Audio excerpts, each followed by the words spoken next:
हैं कि एक घर में किसी के डीएसपी एसडीएम पैदा हो जाए तो वो सीना चौड़ा करके घूमता है। वो दुकान खोल के बैठे हैं डीएसपी एसडीएम बनाने का। वो समझ जाइए कि वो उस चीज के सोर्स हैं, वहां से प्रोडक्शन होता है, वहां से प्रोडक्शन तो होता है। उनके लिए ये सब क्या बात है।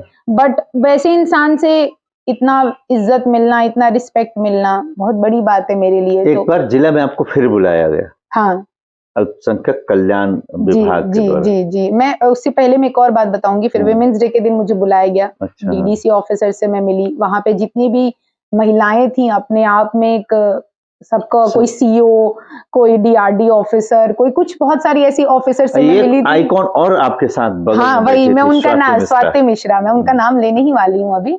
मैं धीरे धीरे आ रही हूँ सब पे। तो वो मैं उनको, ऐसा नहीं कि मैं उस दिन जानी उनको, मैं उनको पहले से जानती थी। उनके गीत किसको नहीं पसंद आते हैं, बिल्कुल। सब कोई घर घर में उनके गीत चलते हैं, मेरी सब मैं खुद जानती थी।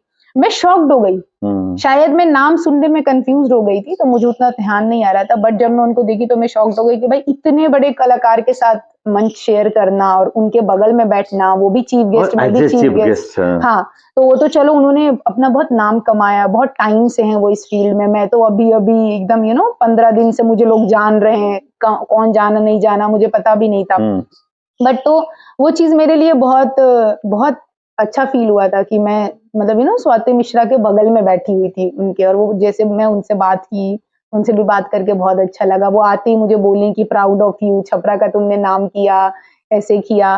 तो बहुत अच्छा फील हुआ कि इतने बड़े बड़े लोगों से, इतने दिग्गज लोगों से जिन्होंने अपना खुद का पहचान बनाया, वो भी एक दिग्गज से याद है, एक और दिग्गज जिन्होंने ट्वीट किया आपके बारे में। हाँ, अरे उनके बारे में मैं क्या बोलूं। हमारे honourable civil aviation minister Rammohan Naidu, उनके बारे में मैं क्या बोलूं। वो हमारे इस डिपार्टमेंट के अभी हेड, हमारा जो ये डिपार्टमेंट है उसके मिनिस्टर है। उतना बड़ा मिनिस्टर उसी डिपार्टमेंट का होके अगर आपको ट्वीट करता है, तो मेरे लिए, मुझे लगता है कि इससे बड़ा गिफ्ट नहीं हो सकता कि इतने बड़े मैं कहीं गई, कुछ भी गई, उनसे बड़ा कोई नहीं है।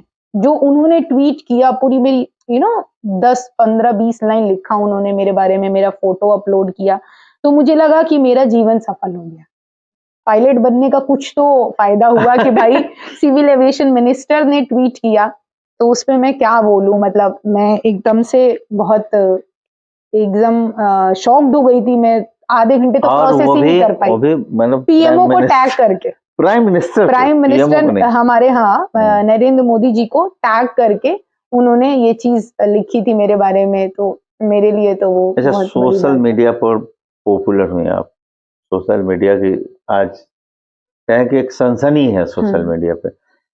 इसके सोशल मीडिया पे क्या ट्रोलिंग भी हुई है कभी, कि सबने अप्रिशिएट ही किया कि प्राउड ऑफ? नहीं, अभी तक तो मैंने कोई ट्रोलिंग नहीं देखी है।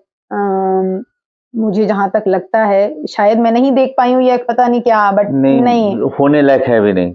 कुछ ऐसा मैंने कुछ ना गलत बोला है किसी के लिए, ना मैंने कुछ ऐसा काम भी किया है जो ट्रोल करे, तो मुझे नहीं लगता कि कुछ ऐसा ट्रोलिंग हुआ है अभी तक। एक और चीज जो सबके, हमको लगता है, हम क्योंकि बहुत से आपके इंटरव्यू को देखा है, तो उसमें एक बात आती है कि आपके पिता ने आपकी जर्नी को सफल बनाने के लिए अपनी जमीन बेच दी, अपने खेत बेच दिए, बैंक से लोन लिया, और भी कई चीजें हुई इस दौरान। तो आप अपनी सफलता में अपने पिता का, माता का, या फिर उन लोगों का जिन्होंने आपका सहयोग किया, उन कितना हाथ मानते हैं और कौन कौन लोग हैं?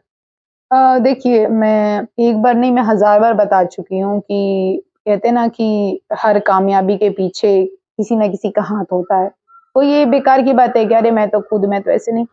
तो मेरा काम था पढ़ना, मेरा काम था ट्रेनिंग, मैं अपने परफॉर्म करना, और इनका काम था इस चीज में परफॉर्म करना। तो इन्होंने अपना 100% दिया, मैंने अपना 100% दिया, मिला के वो एक रिजल्ट तैयार हो गया।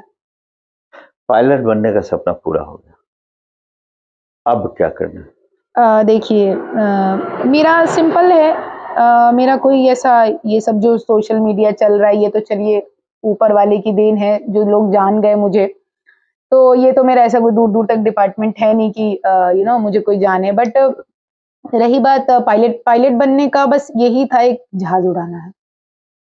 बस इसके आगे भी जहाज ही उड़ाना है। जहाज में देखते हैं हम कल कोई इंटरव्यू देख रहे थे इसका, जोया अग्रवाल उनका देख रहे थे हम, तो वो उड़ाती हैं बोइंग 777। हाँ।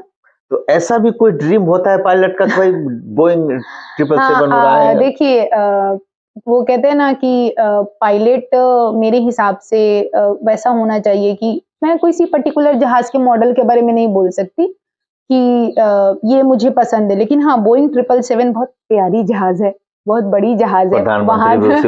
वहां तक पहुंचने में मुझे अभी समय है थोड़ा, लेकिन जरूर इंशाल्लाह ऊपर वाले साथ हैं, यहाँ तक पहुंचाए हैं, वहां भी पहुंचाएंगे।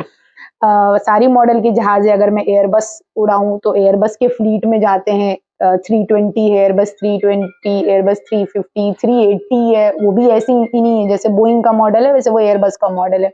अगर आप बोइंग उड़ा रहे हैं तो फिर आप बोइंग के मॉडल 787 है, 777 है, 737 से स्टार्ट करते हैं, तो ये सब है। तो ऐसा कुछ ये नहीं है कि बस यही मॉडल की जहाज उड़ानी है। तो मेरा शुरू से यही फंडा है कि तुम पायलट हो, तुम्हें जहाज उड़ाना है, वो चाहे मॉडल कोई सा भी हो, फर्क नहीं पड़ता। कॉमन सा सवाल है जो आम लोग जानना चाहते हैं, पता नहीं आपको भी मालूम है नहीं मालूम है, मैं नहीं जानता हूँ, लेकिन मैं पूछ लेता हूँ जी। जैसे हम कोई भी चीज खरीदते हैं, मोटरसाइकिल खरीदते हैं, कार खरीदते हैं, तो एक चीज पता करते हैं कि एवरेज क्या देता है। जहाज क्या एवरेज देता है?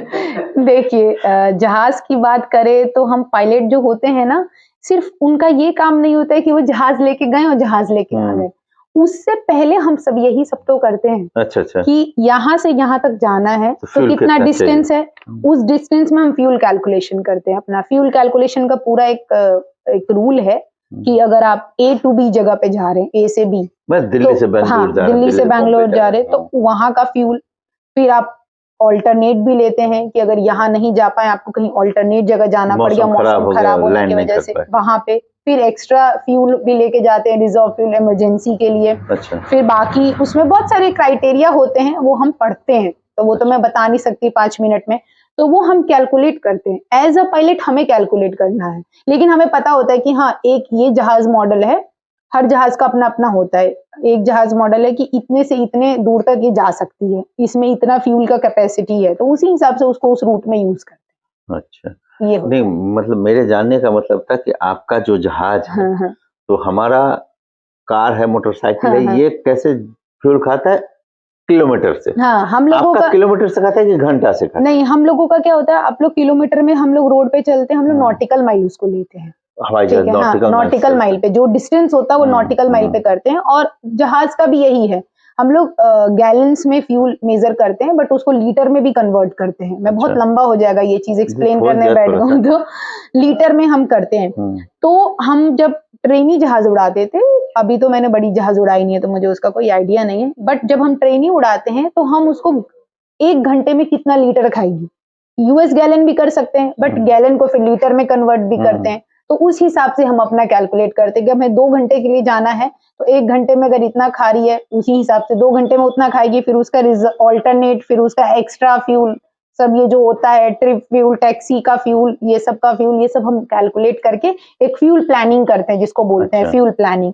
और लोड एंड ट्रिम शीट होता है, उसमें हम लोग पीछे फ्यूल प्लानिंग करते हैं, आगे करते हैं कि इतना लोड इसमें ले जा सकते हैं, तो इससे ज्यादा इसका सीजी नहीं होना चाहिए, लिमिट एक्सीड नहीं करें। सेंटर ऑफ ग्रेविटी एक लिमिट होता है, नहीं तो नहीं तो हाँ, अगर जैसे सपोज डेट की ये चीज है, ये 500 किलो का ही वेट आपका कैरी कर सकती है, तो आप इसमें 700-600 किलो का वेट नहीं डाल सकते हैं। दो लैंडिंग के बारे में मैंने पढ़ा है कहीं, एक तो नॉर्मल लैंडिंग, एक बेली लैंडिंग। हाँ, बेली लैंडिंग क्या है? बेली लैंडिंग मतलब है कि आप पहले नॉर्मल लैंडिंग, हाँ नॉर्मल लैंडिंग है, नॉर्मल आ रहे हैं आप, लैंड कर रहे हैं safely, that is safe landing. Belly landing नहीं होता। बेली लैंडिंग टर्म यूज किया जाता है बिना टायर का लैंड कर दिया जहाज, जैसे कार का एक चक्का खुल गया, नहीं वो अलग हो गया। वो खुल गया, आपका खराब हो गया। 3 तो है ना। हाँ। जहाज में क्या होता है, बड़ी जहाज में टेक ऑफ के कुछ देर के बाद से लैंडिंग के अंदर चले जाते हैं, बट हमारा जो ट्रेनिंग होता है वो फिक्स्ड होता है। अच्छा। फिक्स्ड वाला होता है, उसमें अंदर जाने वाला नहीं होता है। लेकिन जो हमारे में मल्टी जहाज होती हैं उनका होता है, अंदर चला जाता है। तो उस लैंडिंग में मैं आम भाषा में इसलिए समझा रही हूँ, बाकी की भी जनता देखे। हाँ, तो अगर मैं अपने टर्म्स यूज करूँ तो शायद उनको ही समझ में आएगा, बाकी आम जनता को नहीं आएगा।